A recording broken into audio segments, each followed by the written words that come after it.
welcome to the AXR Sales Director Incubator. Fantastic to have you here this morning. My name is Mike Dixon. I lead the Sales Marketing Division of AXR Recruitment and Search. And over 20 years as a professional recruiter, actually it's almost 25, I should probably amend that. My biggest frustration is seeing someone's career just slow down before they reach their potential. I think too many career conversations just aren't productive enough, and career decisions narrow rather than expand your career. And in the Sales Director Incubator, we'll discuss why that happens to help our future and current leaders to prepare for better career conversations to make better career decisions. And the Sales Director community feels passionately about this as I do. We've got 12 leaders lined up. We've already on session 4. Another 8 between now and Christmas who are going to share their experiences with you. And each session we're going to learn about a different sales director's journey, about how they've gained the experiences and the skills to reach senior leadership. And we'll look at their successes, their failures, their lessons learned, and the big decisions they've faced. So today's the 4th session. I'm delighted to be joined by Caroline Waite, Sales Director of Frucor Suntory. Good morning, Caroline. Hi, well, thanks, Mike. Now I've known Caroline for most of my recruitment life here in Sydney, following her career from marketing into sales, which is something we'll get into how and why that happened. And before Caroline worked at Frucor, she's worked across healthcare.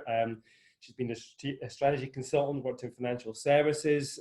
So lots and lots to explore. Now we've got lots of people on the call today, as always, and everyone's muted. So, but we still love to hear your thoughts. So please use the chat facility, fire in questions as we go, and I'll try and get to them throughout the session. We've also got lots of questions pre-submitted, which I'll go to as well. So looking forward to getting into those.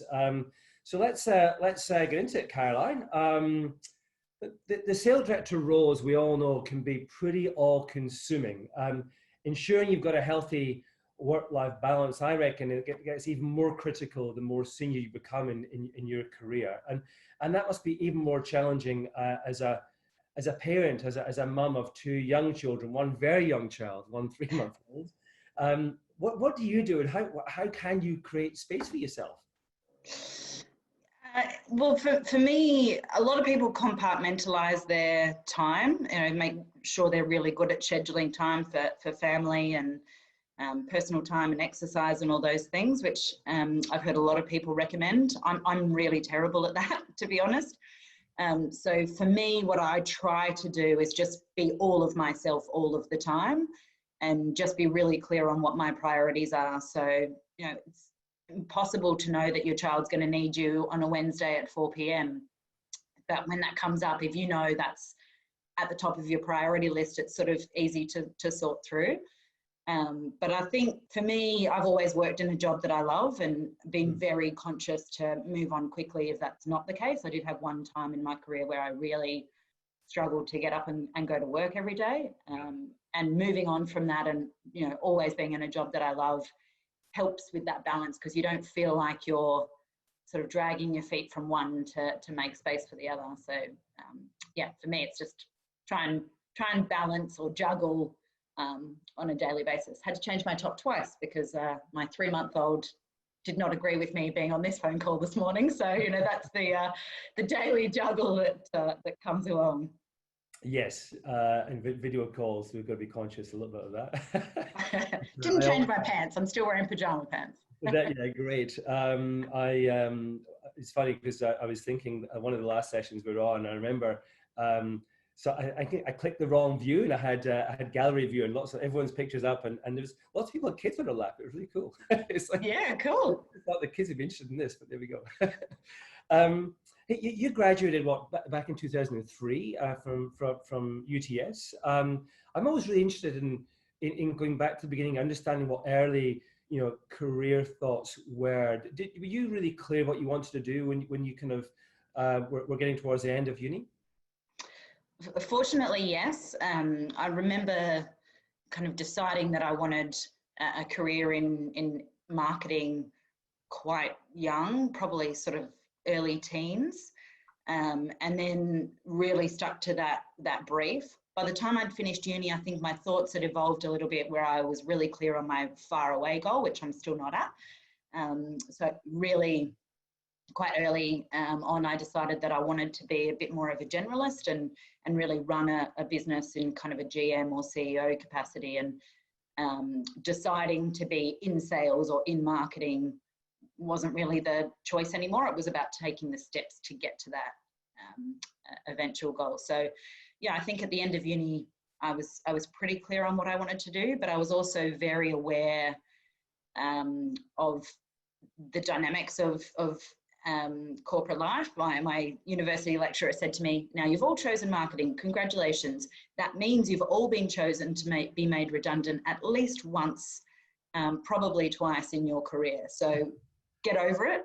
Everybody does it. It's not an ego thing, and kind of good luck in your careers." So it was, yeah, sort of knowing the positives and the negatives from quite early. That's interesting. So that you were saying, obviously, you're clear that marketing was the area back then you wanted to get into, but even then you were thinking longer term career goals. You wanted to run a business. Absolutely. I think largely influenced by my dad. He ran his own business, and just the diversity of every day, the sort of vision. I'm a very future focused person. I really struggle talking about the past.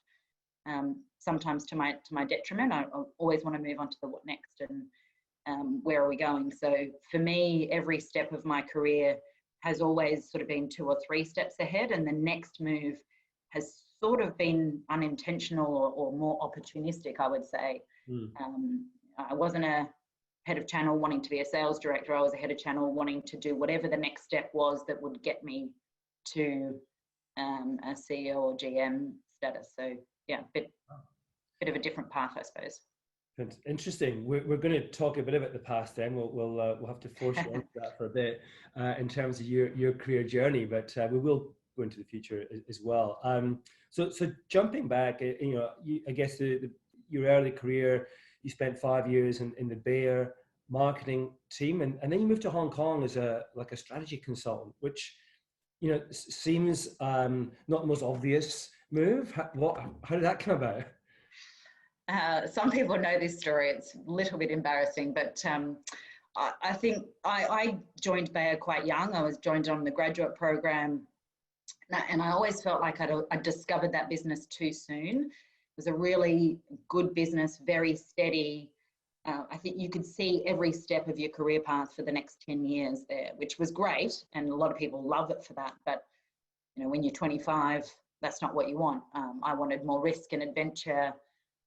So I was really kind of clear that I wanted to move overseas with them and sort of jump in with both feet and go and do something really bold and different, and pretty much packed up the house and decided I was going. And then unfortunately I didn't get the job. A very good lesson that nothing is signed until there's a signature on the piece of paper, but a tough lesson all the same. So at that point, my ego,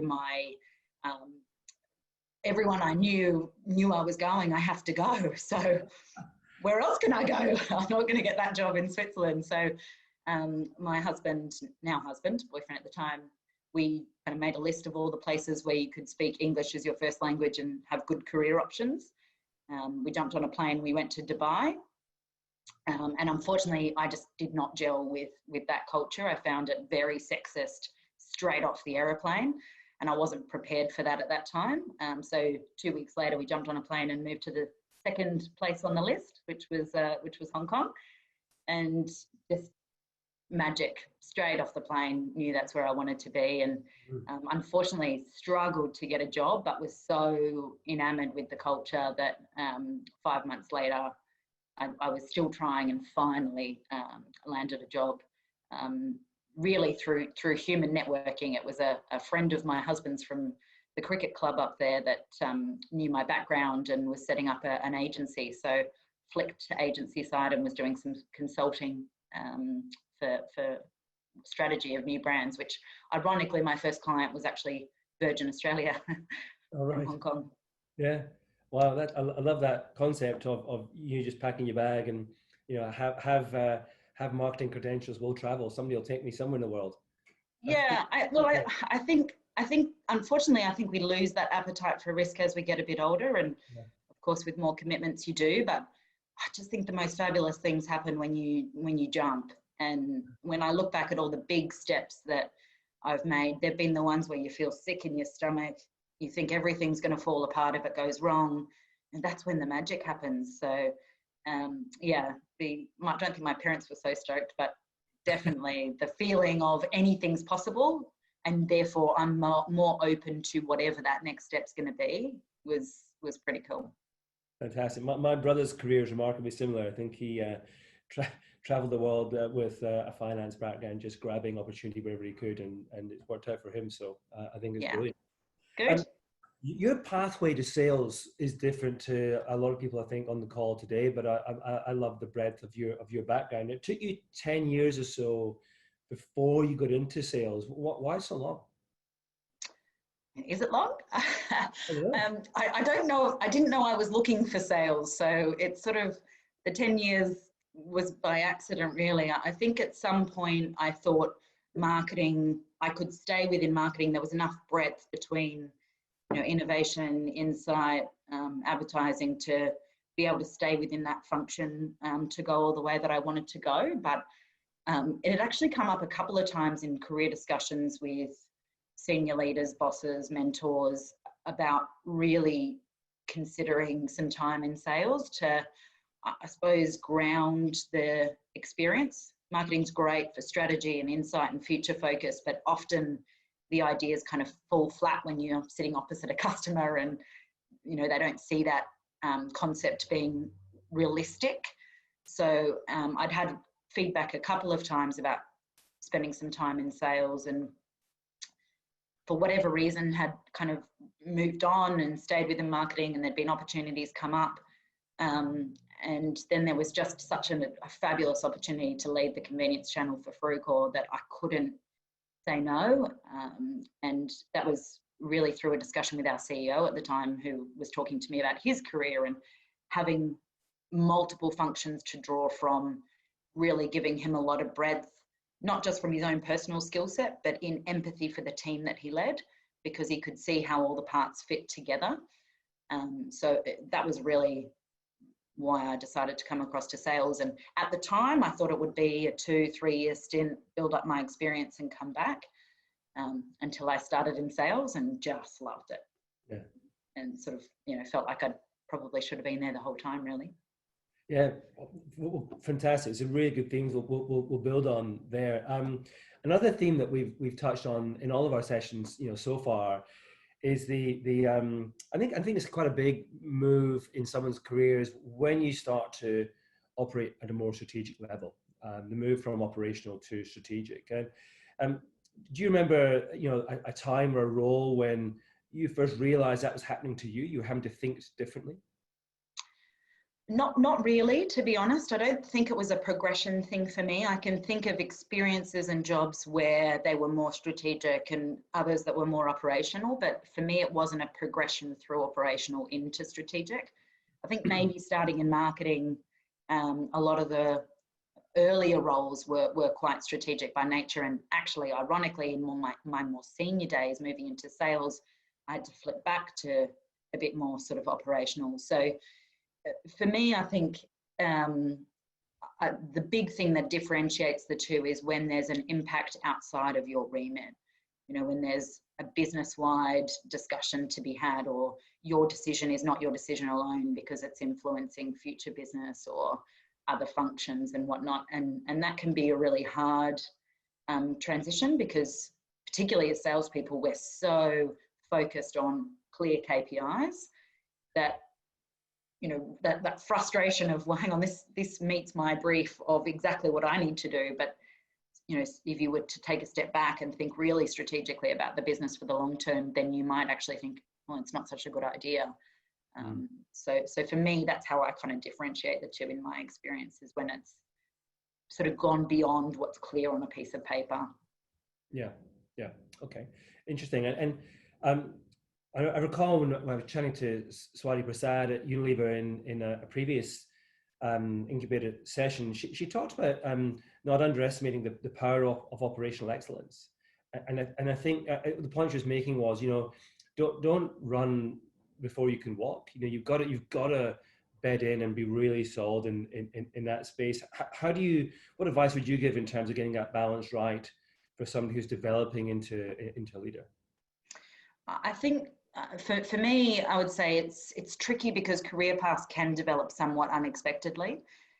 So where I've seen people really nail this is when ego kind of goes by the wayside and they're not worried about stepping back into filling operational gaps. We've had some really great examples, some of which are actually on the call. I can see their little pictures, where people aren't embarrassed to go back and fill some operational knowledge gaps through either short-term assignments, maternity covers, you know, or projects within the business. So it doesn't have to be a, you know, stay there, do your time, learn all the operational nature. I don't think that's necessarily the only way, but it definitely is really helpful to understand how something works from the base up.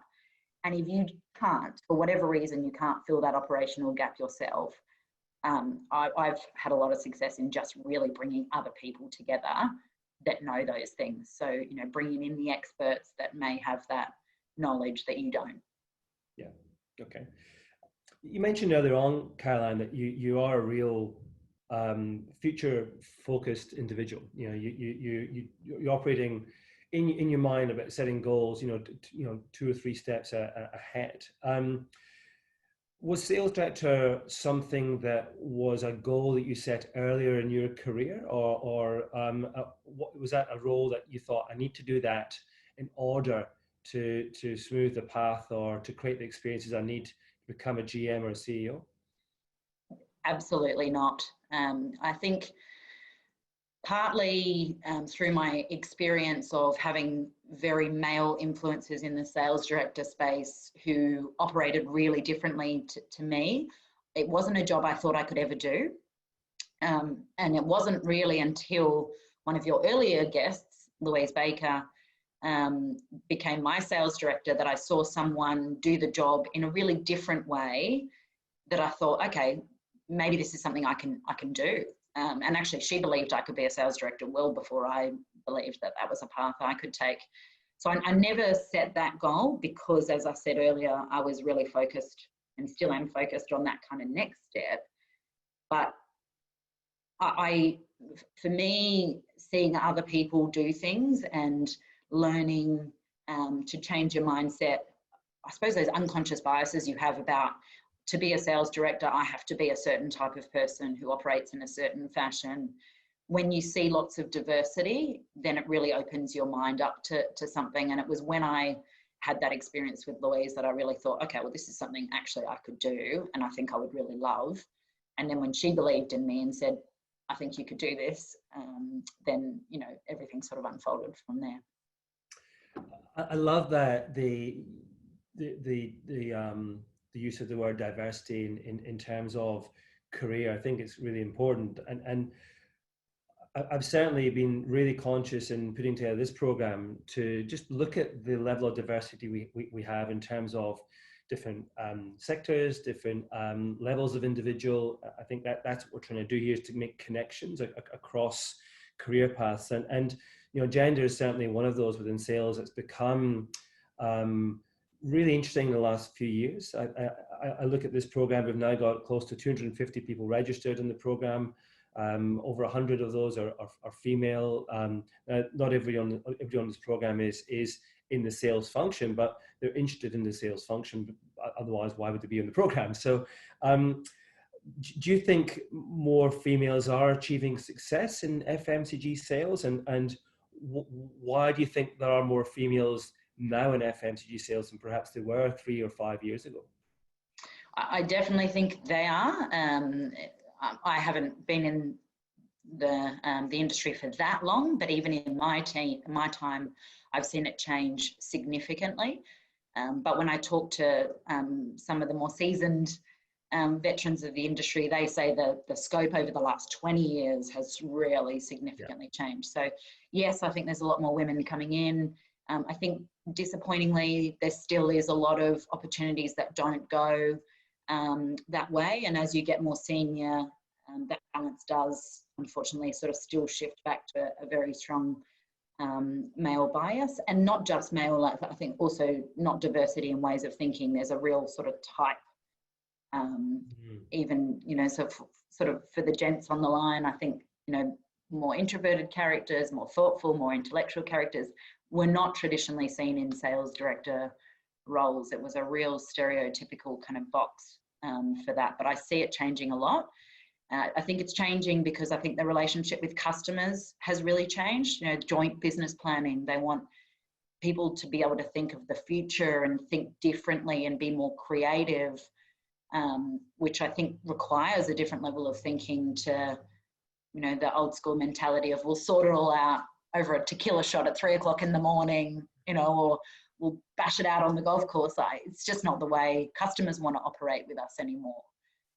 So yes, I definitely think diversity is coming to the channel, but I would love to see it much faster, embraced more fully, and not, I think there's very specific companies that are making big strides and a lot that are still, you know, in my opinion, 20 years behind embracing that sort of diversity.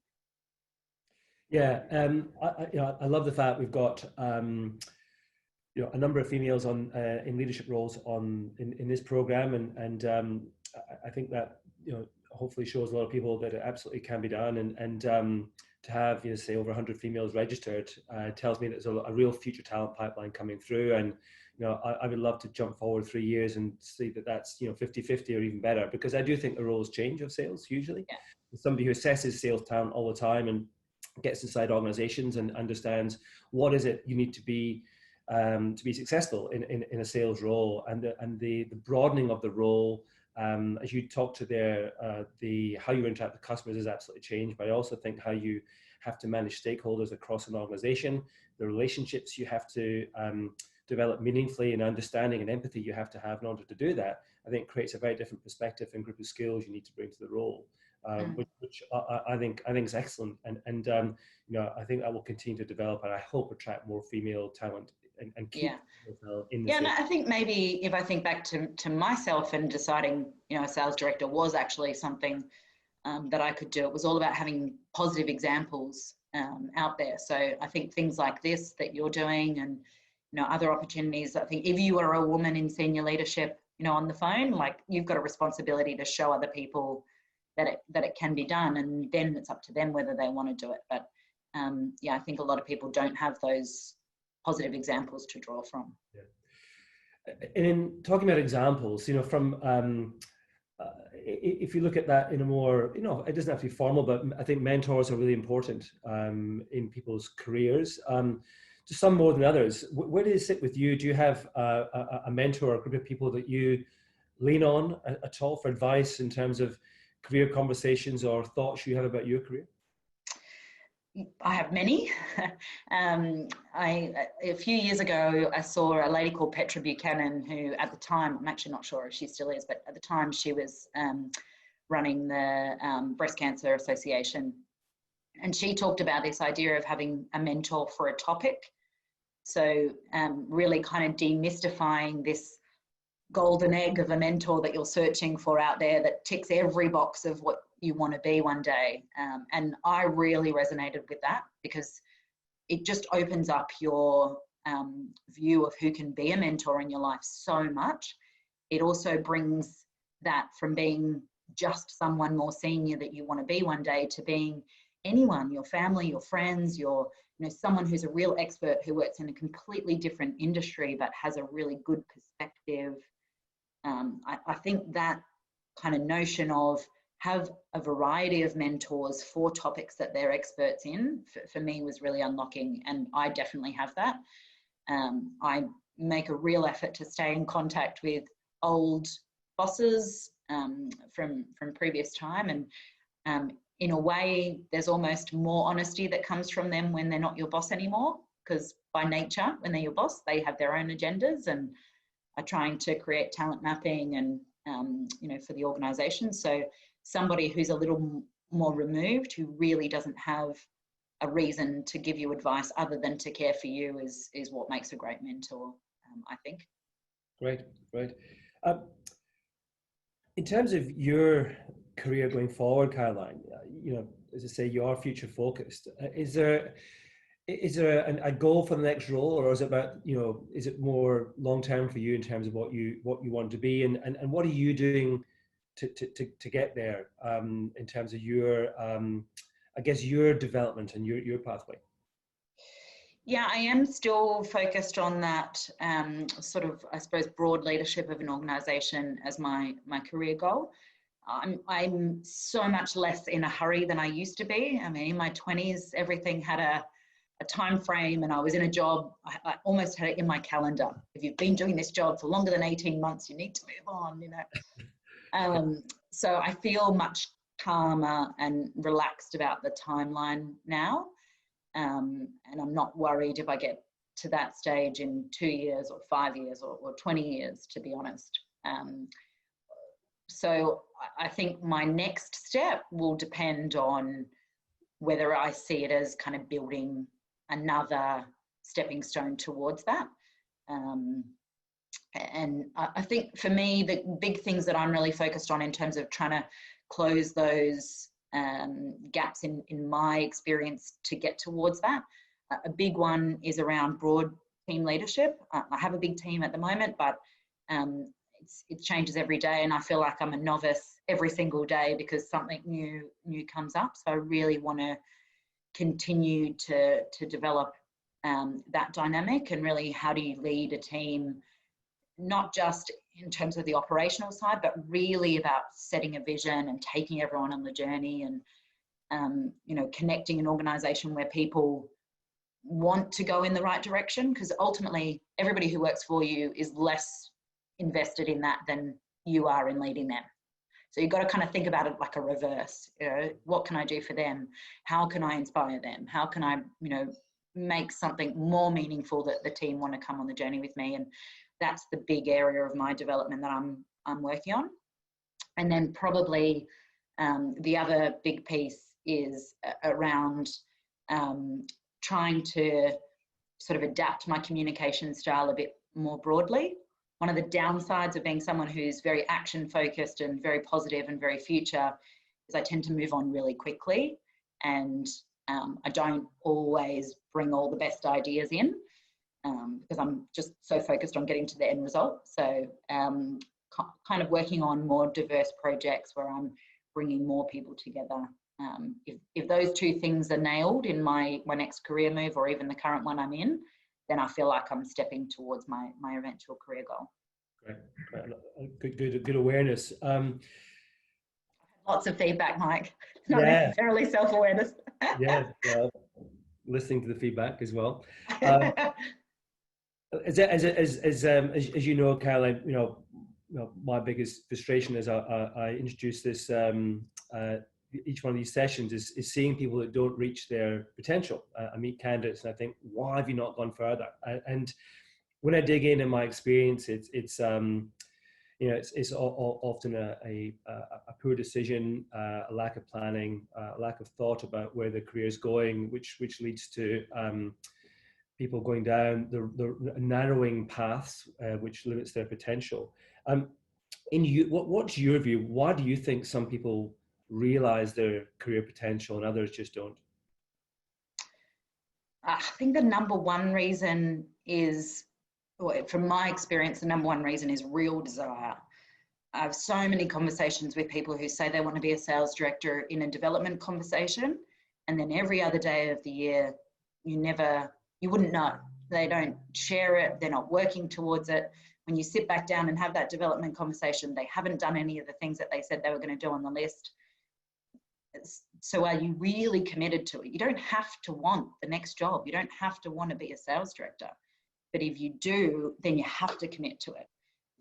I think I'd be doing everyone a disservice if I said, this is a job where, you know, you can still pick up your kids at 5 o'clock in the afternoon and go to every recital and have your weekends to yourself. It's not. It's actually a really tough job that takes a lot from you. And if you want it, you have to commit to it.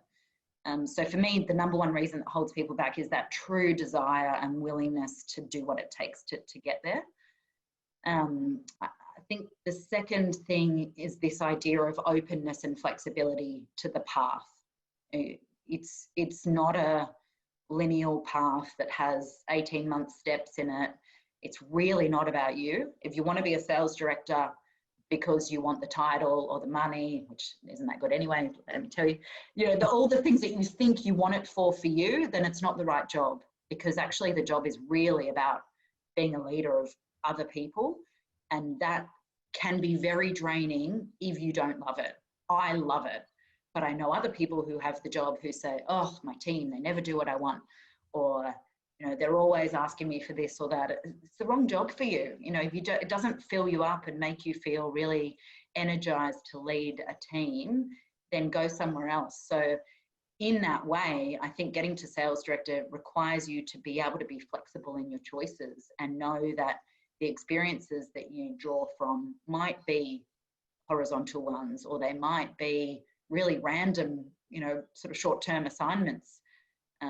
But if you can see that they're building their skills rather than the hierarchical roles, then I think they're the good decisions that will take you forward. And lastly, I would say is bad mentors or bad advice. I have spoken to a number of people who will draw their advice from somebody that they do not believe has their best interest at heart. I have one guy, actually, if he's on the phone, he'll know that this is him, so I'll make it anonymous, but he would do almost like a poll for every time he needed to make a big decision about his own life. If I ask 20 people and, 11 of them say that I should go in this direction, then that is obviously the right direction. But those 20 people are not all equal, right? 2 of those people are probably the right people to ask, and the other 18 are telling you whatever they think because they've got a reason. So choose really good advisors and don't listen to the other ones, would be my kind of third piece. Sorry, that sounded a bit preachy. Love it. It's good. I understand what you're saying around development conversations, therefore being frustrating, particularly if someone is committed to something or it feels like just words as opposed to actions. What can someone do when they're going in? Because I hear this quite often when I talk to leaders, but I also hear it when I talk to what I consider high potential people, that they look at development conversation or career conversation as something that is almost like a negotiation at best and a fight at worst. And therefore it's rarely productive as it could be. What more could someone do you think, to prepare to get more out of that development or career conversation than they're perhaps doing already? Yes, I'm trying not to say good question, because I've watched so many Zoom calls and everyone says good question to buy themselves time, but I am thinking. So I think great career conversations are more organic. I think unfortunately in a lot of corporate organizations, there's a set timeline to when you're going to have this conversation. We have development conversations in March. Because in March it leads into the talent review and blah, blah, blah. So for me, the best conversations happen when they're meant to happen. They happen when you're both really open to it. There's less agenda kind of tied to it, and it's sort of more authentic in its nature. And really, you have to prepare. It's your career. The person at the other end of the table is there to help you. But if you haven't given it some thought, some challenge, be aggressive in that room. Ask for stuff. What is the course you want to go on? What is the experience? What's the project? Put it on the table. If you're sitting there thinking that your manager is going to help you come up with those things, then you need a really good manager on the other side that's going to help you do that. I think people need to be a little bit more forthright in pushing for their development and really pushing the business to support their next step. But like anything, it's like asking for a pay rise, right? You have to be able to complete the what's in it for them sentence. Because sitting in a development conversation saying, oh, I'd love to go and do my director's course so that I can build out my experience and go work for someone else one day, isn't really going to be the best use of that company's investment. So trying to close the loop to basically pitch your ideas, I think is great. But good career conversations, I would say, right time, right place, and frequent, not once a year. You know, make sure you're having that conversation with progress. How am I going? Am I actually doing what I said I was going to do? It's very easy to get distracted by the day to day. Mm. And looking at that point on time, when you're recruiting, so you're seeing somebody coming into an organization, so the process of entering, you know, your business, your team, do you ever see candidates take on that career mentality right from the off, when they perhaps are talking about, you know, not just the role that you're seeing them for, but they're really looking at themselves as I guess an asset over time to that organization? Is that a conversation that ever happens? Rarely, rarely. I think the little things can make a huge difference. The recruitment process, please don't take offense to this, Mike, but it's not always kind, and it certainly isn't always right. It's very manufactured, it's a short period of time, and you're trying to draw so much from the little things. So something like that could be the one thing that makes you stand out versus everybody else in that recruitment process, or the simple follow-up, thanks for the interview.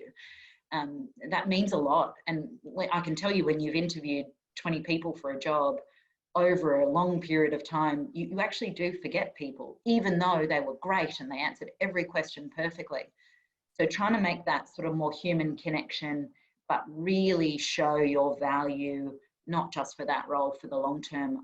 How can that be a bad thing? I'd have to say it's not something I've seen often, but it would absolutely be compelling.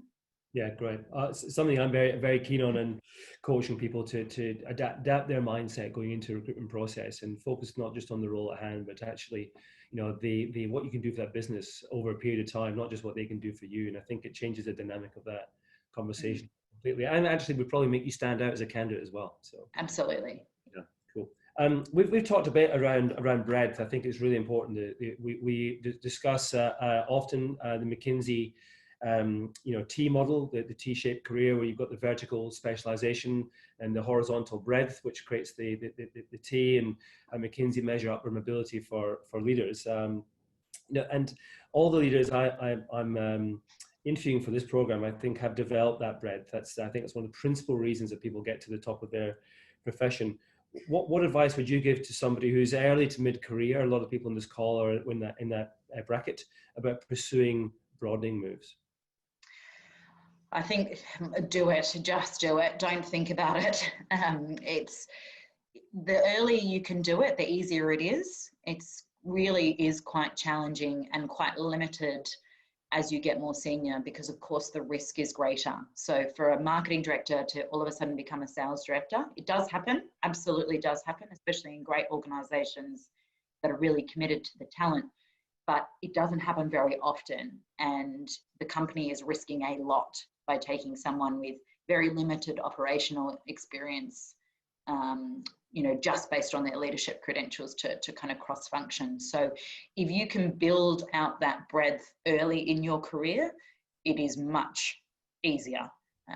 And I would say actually probably more helpful, because in terms of breadth, what you're trying to do is give yourself experience and exposure to the more operational elements, which tend to be more of the job at the more junior levels. So, as you become more senior, I think in any function, your job is less about the function and more about leadership. So the breadth is kind of, I suppose, less diverse at that level, whereas that kind of lower to mid tier, the operational jobs can be really different. And it's not just about slowing down careers and trying to put another tick on the CV. It really is about understanding the way the business works from a different perspective. And to be honest, if all you do is spend that time and come back to your function, you'll be so much better at it, because you understand so much more of how all the pieces fit together.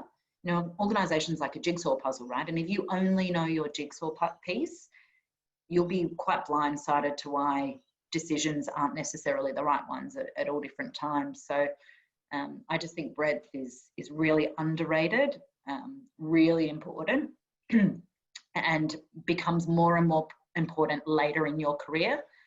So if you haven't done it early, you'll struggle to kind of go back and do it. And I think to your point, Mike, that's probably one of the reasons people struggle to realize their potentials, because they've, almost kind of got too far down the path where, financial, personal circumstances, ego doesn't allow them to kind of move sideways, and they've kind of waited too long, so to speak. Yeah, I'd agree. When I interview a lot of candidates, Caroline, and I get asked a lot for advice about career, which is always interesting. And one of the things that's always talked about, and I completely get this when you're in the earlier stages of your career, salary is important because you're earning typically a lower number, but the risk is also lower as well in terms of making a move, and sometimes sideways moves can slow down your salary in the short term. If you've been used to a few years of progression, and in the early stage, a move that achieving another $10,000-15,000 can feel like a hell of a lot, and it's not a small amount of money, but if that actually limits your potential to develop throughout all of your career, then you're losing out of hundreds of thousands of dollars in the long term just to get $10,000 in the short term. And I think it's that all of a career mentality that is difficult to latch onto when you're so focused on the role in front of your face, as opposed to actually the career you're trying to develop. Yes, yeah, I agree. And I think that sort of prompts me to think of another thing, which is try and have the vision on the 2 to 3 role move. If you're just thinking one move at a time, then all those things like another 10 grand or sort of going slightly in the wrong direction they're really hard to make choices. If you know what you're trying to ultimately achieve in 2 to 3 moves time, that decision about that next move is so much easier. And things like holding your salary, or can I afford to actually go backwards, then you'll be clearer around, yes I can, because I'm going here in the long term. The leading attribute in the sales director, of a sales director, from the survey and the LinkedIn poll that we talked about last session, was connecting people to a vision. How do you do that, Caroline? How do you connect your people to a vision as a senior leader in a business? I'd say it's something I'm developing and still developing. I think it's one of those things that you want to spend a lifetime mastering, because it's really the most important thing as you move through your career. For me, one thing that I've found really great is not trying to pitch it. We spend so long thinking about the perfect words and what's the right phrase, but actually what connects people to a vision is them emotionally connecting, making it personal. So if there's a set script to it, then it's only ever going to appeal to a certain sort of segment of the organization. But making it more of a conversation, we've had a lot of success with making a vision sort of feel somewhat unfinished, and you discuss where you're going and help the organization build it with you, discuss it with the reps, discuss it with your leadership team. What does this mean to you? Try and make that language personal, so that when you hear the vision played back to you from the organization, you hear it 50 different ways. I think there's more success in that. Whereas a lot of organizations are trying to look for people to be able to reel off the script. I don't feel like you're really connecting to it if that's the case. If you can put it in your own words and say, well, actually, this is where we're going and this is why it matters to me, then that's where the magic happens, not in the I got it word perfect kind of replay, which I do think is overdone. That's really interesting. I've not heard it put in those terms before. Flipping it around to the people who are on the call today, who are perhaps contributing but not necessarily setting the vision of a business. How do they contribute to helping their leader deliver on that? How do they hold their leader to account for that vision? I think you can definitely contribute by connecting to opportunities. So when you're setting a vision, you're trying to create something that is motivating, that's optimistic, that's growth focused, that it's kind of as ambitious as it can be, but it's realistic, right?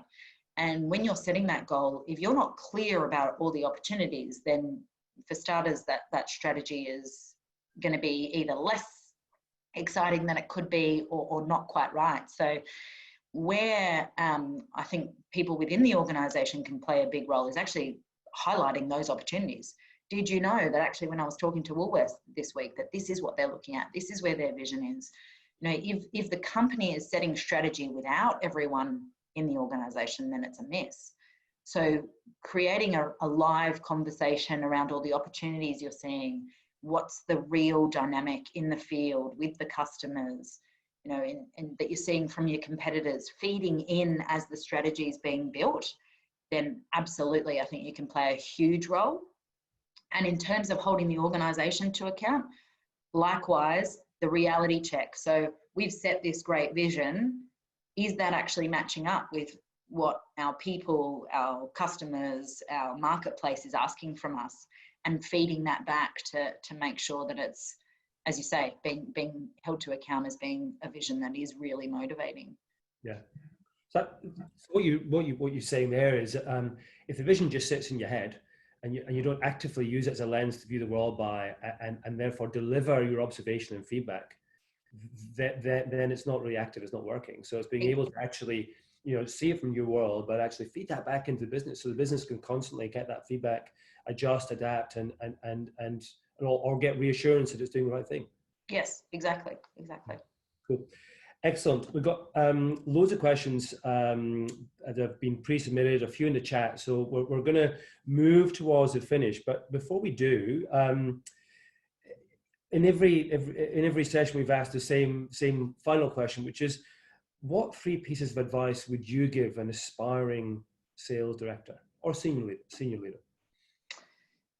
My first piece of advice would be, don't decide it's something you want unless you really want it. So just really ask yourself if this is a job that you want, and if it is, then commit to it. My second piece of advice is share that vision. You're not going to be the one who promotes yourself. So who is going to make that decision, and how are you making sure that they are very connected, very aware, kind of bought into that as a true path for you? And then lastly, I would say take some risks. You probably already know this about me, about the earlier conversation, but so much happens when you sort of almost put the blindfold on and just take a step forward. It may not be perfect. It may not be the tick every box on the advice that you've had from someone, but if you emotionally feel like this is a role that could fulfill me, or it's exciting, or I go to sleep at night and I wake up in the morning thinking of ideas, then just do it. What's the worst thing that's going to happen? It wasn't right. You change your mind, you move on. I think we're so obsessed with making the right choice that we almost go into a bit of a paralysis of progressing. But if you feel it, I'm big on intuition. You feel it in your gut that this is something that could be exciting, just do it. Love it. Thank you. Okay, let's jump into the chat and open questions. Claire asks, Caroline, what is it that attracts you to a CEO or a GM role? You mentioned your dad earlier on, but anything else? I think for me, the idea of those sort of roles that excites me is sort of setting direction and steering the ship, so to speak. So this idea of I've got kind of a creative brain going on in the background, and sometimes I find within the organisation frustrations of everybody wanting to go in a different path. So I think that role appeals to me because I know I can really see long-term, set vision for the organisation, and then build the path to kind of take everyone with you. So that's a big part that appeals to me. The other part that appeals to me is the diversity. I love being a sales director, but one of the things that I did find when I moved from marketing to sales was a bit of a miss in breadth of experience. The role can be quite deep and narrow, and I really miss sort of being able to influence all the parts that make an opportunity come to life. You know, you're sitting in front of Woolworths and they say, I want this initiative to come across the path. You've got to go back and influence all the departments, and it's kind of not really your thing. Leave it alone, stay in your box. You're the salesperson. Just sell in the product that they don't want. Don't worry about creating the new one. For me, that role just really appeals in being able to truly listen to the whole organisation and lead us forward. And lastly, would be about people. I think as I've moved in the career, I'll be honest, in the beginning, my career was a little bit more about me. Now I just don't feel like that at all. I feel like the best parts of my career have been when I've helped somebody else get to where they wanted to get to. So that's the why. Claire, good question. Good. Interesting on diversity. Danny mentions in the chat that increasingly customers are requesting to see diversity plans and policies and proposals. So it's I think to your point before, it's you know, the fact that you know, customers are looking for different ways of thinking is you know, is played out in proposals as well, which I think is fantastic. Jeff McKenzie asked Caroline, what are the leadership values and behaviours that you hold yourself accountable to? I think probably the big one that I'm listening to a lot of, I don't know if anyone knows Gary Vaynerchuk, but Vaynerchuk, I think is how you say his last name, but Gary V, as he's known on social media. He talks a lot about kindness and empathy in leadership. He's a very strong, successful IT guy. I think he does social media for online, but he really connects the commercial output with connecting to the human. And for me, that's a big part of leadership is, are you really connecting to the individuals? Are you making decisions that, you know, you can go to sleep at night and feel good about? That's a really big part of my leadership style. Even when you've had to make decisions that you know are going to impact somebody in a negative way, is it the right one that actually ultimately benefits other people in the organisation? Is it right for them? They're the sort of big things that run through my head all the time. Another value that I hold really true is being true to your word. I think this is no more important than with customers. The number one thing that customers tell me that they can't stand about salespeople is when they say they're going to do something and they don't do it. And so really being clear, if I say I'm going to get you that to you on Tuesday, that I'm going to get it to you on Tuesday, or I'm at least going to call you on Tuesday and tell you why I couldn't get it to you on Tuesday. You know, that sort of follow through with your words is really important to me. And I think probably lastly, it's not really a value, but this idea of progress. I think we're always trying to move forward in some way, shape or form. So as a leader, or to be honest, as in anyone in an organisation, we're all a little bit anxious about change.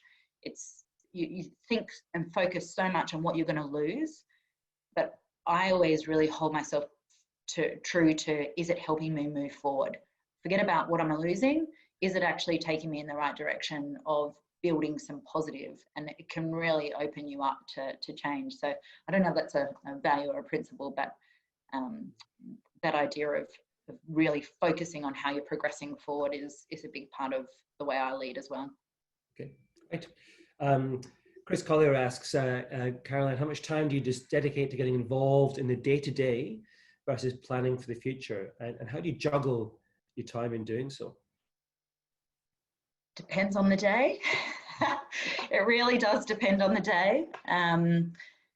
It depends on the day. It depends on the context and the environment. I mean, at the moment with obviously coronavirus, you know, when you're in an environment like that where quick decisions are needed all the time, then you're much more in the sort of day-to-day, you know, decisive, move forward, keep giving people clarity and that sort of thing. So for me, I wouldn't say it's something that I would schedule time for, but I am conscious of reading the environment and where the business needs to be. I think the challenge is with long term, it's very easy to always be drawn back into the short term. So rather than dedicating time, I try to think about, is this something I need to be involved in? You know, is this something that, you know, if you were putting everyone on an hourly rate, is this the best use of my time to be involved in? And if not, then the team are fine. They're probably going to do a better job than you. Stay away from it and focus on the bit that you know you do well. And I know I do long-term and strategy well. So if I'm spending more of my time there, then, you know, I feel like that's a good balance. Okay. But I have used the grid before. I don't know if everyone's seen the grid of, is it important or not important? Is it urgent or not urgent? When I'm really in a state of chaos and there's a lot on the plate, I find that very helpful to sort of help organize my thoughts a little bit. Right. And really trying to avoid the urgent because it's urgent is a really helpful task for me to balance short and long term too. Cool. Maybe the last question, but you've worked in a few different industries. Is there a dream industry you haven't worked in? To be honest, no. I'm really interested, at the moment, I'm really interested by organisational design and work styles. So how are we innovating the way we set ourselves up, different ways of working, particularly at the moment, you're seeing so much success in a way of working that none of us, well, a lot of us didn't see coming or really sort of put at the top of the list of our preferred styles. So less about the product, but more around industries where there's a bit more experimentation going on in that space is kind of something that's on my radar. A lot of the tech companies, for example, you know, agile ways of working, and remote working. And then on the opposite end, there's a lot of organizations who've completely flipped and said, actually, through remote working, we've identified that authentic relationships happen face to face. So we are going to actually minimize it and go the complete opposite way. I think one of my next steps would be to experiment a little bit in an organization that's, you know, trialing some of these different ways of working and see how it impacts results. Yeah. That's clearly going behind your agenda when you're the CEO then, which is yeah. I can see where you're going with that, but excellent. I think we're almost at 9, so we will wrap up now. Caroline, thank you. That was excellent. Really enjoyed the conversation. Thanks for your time and letting us into your career journey. You have got that lovely T-shaped career that McKinsey talk about, so I'm pretty sure that Upwards Mobility will let you move upwards and onwards to GM and CEO, and you'll run this really funky, newly designed business, which is going to be awesome. Can't wait to see what that looks like. I hope that everyone on the program today is taking something from that, and the principle being obviously that we're going to help as many as we can of you to think more about career, to prepare for those development conversations, those career conversations, so that you make really good career decisions and maximize the potential you've got. That's the whole idea behind this program. So again, Caroline, thank you for helping us, I think, learn a lot through today. And I look forward to seeing everybody again in our 5th session in season 1 in 2 weeks' time. When September 3rd, we've got Ben O'Brien, Sales Director at Kellogg's, joining us. So really looking forward to that session. So thanks for joining us, everybody. Thanks again to Caroline, and guys, all have a great Thursday.